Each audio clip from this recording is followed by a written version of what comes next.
Welcome to our podcast today. This is Coach Eric Johnson, the brand. This is Coach Aaron Thigpen, the source. Guys, I always forget about this stuff because I'm more interested in our subject matter and content versus the whole promotional thing. But for those of you guys watching us on YouTube, hit the like button. Make sure you like. I know we sound like everybody else, but it actually gives us good feedback and helps us figure out what subjects really matter to you guys and what direction to maybe take some of this content and conversation. So please hit the like, even hit the dislike. You know, I ain't scared. It's all good information for us. So if you want to go a step further, comment. Just don't talk about my mama. And don't talk about my mama either. EJ, what's today's subject, my friend?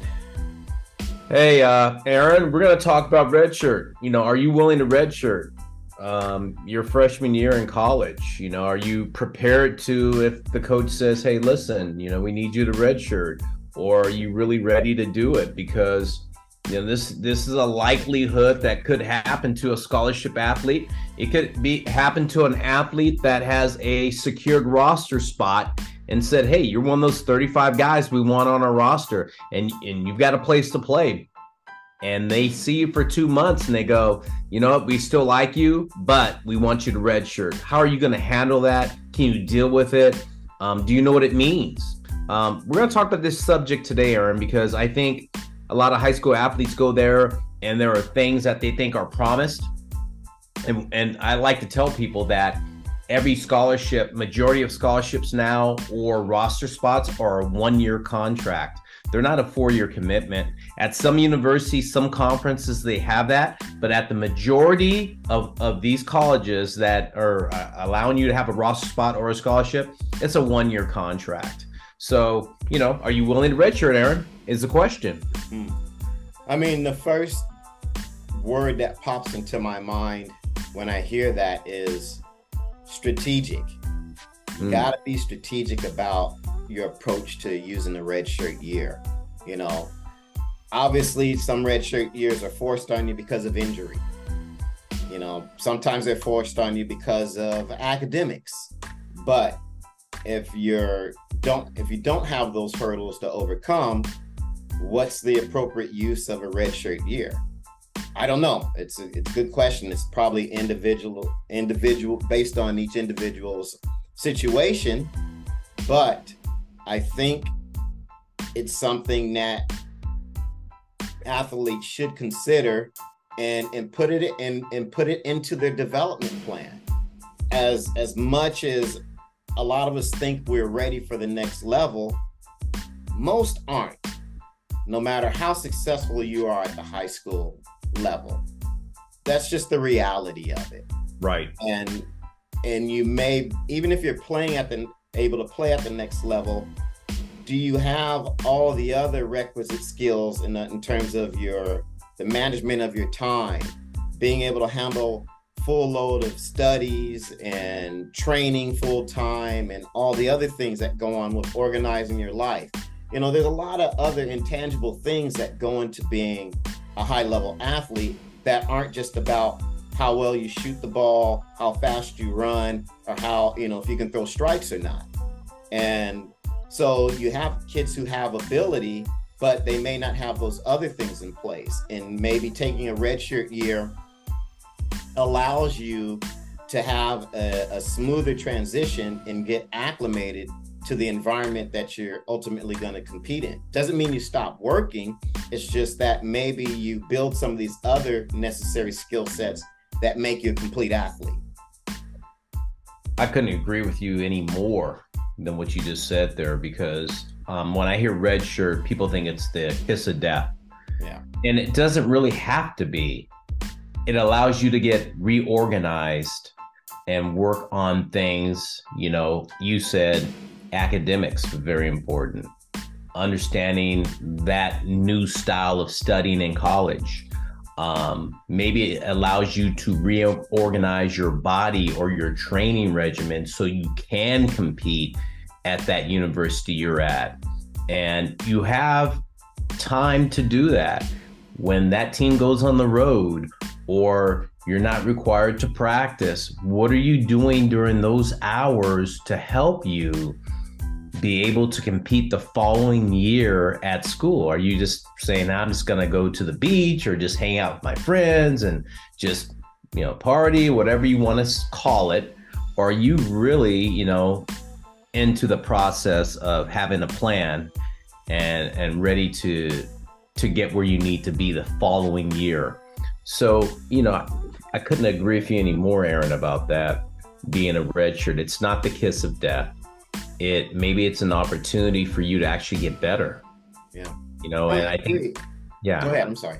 Yeah, I think a lot of people don't see it that way. And I know I hear parents say, hey, he's redshirt, and I don't know if that's the best for him. I think I want him to transfer and he can go play here. Just because you're going to go somewhere else doesn't mean the grass is greener on the other side. You would hope that you would be mature enough to understand and ask questions. I'm redshirting because of how can I get better? What do I need to do to excel excel here at the university to help you win ball games? Those are questions you should ask. Just don't say, okay, I'm redshirt, that's it, and just walk out of the meeting. I can't believe they redshirted me. So, along those lines, Aaron, it's just interesting of how you deal with that and what you need to go forward. Yeah, and maybe the reason is financial too. Again, you're not just mapping out an athletic career, you're mapping out an academic career as well. Right. And so you want to make those things line up so that you maybe are in a situation where, you complete college while you're on scholarship. Right. Versus having to complete your athletic career, but now you still got another year or maybe even two academically, and how you're going to navigate that financially. So, I think there's a timing issue and getting all that stuff to line up. A redshirt year could be valuable. Right. Again, we talked about in our other podcast, D1 mentality, we talked about, the JC route and what's, going on there. You made redshirt at a JC. That gives you, another year and kind of extends the clock, allows you a little bit more development academically and athletically. So, yeah, like you said, it's not the kiss of death. It's not, the scarlet letter. It could be a tool that you need and something that you may want to consider when you're trying to strategize, your college career. Yeah. And, Aaron, I ask a lot of athletes, and I ask this question to them now, is that what if they redshirt you? They look at me like, oh, that's not going to happen. I go, you don't know that.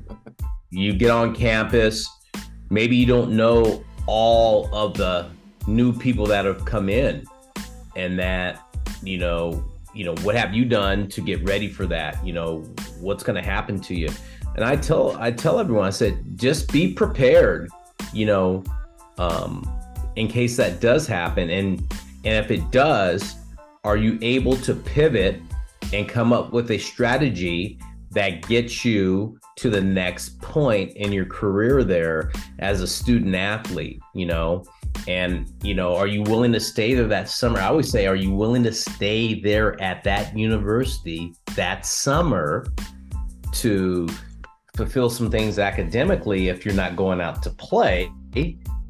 And are you willing to work out with the trainer at school during the summer if you're not willing to go out and play? Because some guys have injuries. You said this earlier. Some guys have injuries. Some guys, it's an academic thing. Are you willing to do all those things in the summer to get back in the fall and get ready to play? I always tell people that. So, it's something that, you need to consider if you are a fringy kind of guy. If you're a fringy kind of guy and the coach is telling you, hey, we like you a lot, we got a roster spot for you, there's going to be about 4 or 5 guys competing at that position, you need to prepare yourself that, that's a reality. or be, as we say in previous podcasts, be ultra ready before you get to campus so you don't get yourself in that situation. But if you're not, then you need to be aware of these situations that are in front of you as a red shirt. Yeah. I mean, I just think athletes need to adopt the mentality that, I guess it's like dating, that you're not exclusive. Regardless of what the coach tells you, you are not an exclusive relationship. And they reserve the right to swipe left or whatever it is at the end of every year. And so, I don't know. Are you their main squeeze or are you a side chick? But you just kind of have to, I don't know if it's not a fear, but you have to look at the reality of the landscape of sports.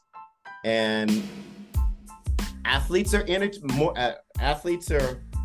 more interchangeable now than at any point in athletics that I've seen.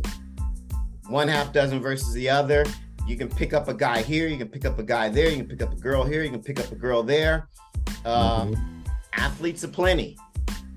And you've got to, be realistic in looking at that. And so if redshirting allows you to stay on campus a little bit longer, get acclimated to the program, get to know the coaches, and actually give yourself a little bit more of an opportunity to swim, with the big fish. So that way, when you do get an opportunity to play, you can make the best of it because you've been there, you're ready, you've been wet, you've seen it all, it's not a bad thing. So again, it doesn't have to be something forced on you. It could be something that's elective, and that's just part of what your strategy of what's going to make you or ensure at least your success at a particular institution. Wow. That just, that wrapped it up for me, Aaron. I mean, it's hard to really, you put it in a nutshell. You really just said, hey, listen, be prepared before anything. And you're right. And I don't want to belabor this point, but in my history of coaching, I've never seen so many interchangeable athletes in sports, like you said. So that was a great point, Aaron. And on that note, this is Coach EJ, the brand, on YouTube with Aaron Thigpen. And this is Coach Aaron, the source. Again, like, dislike, comment, it's all good. We'll see you.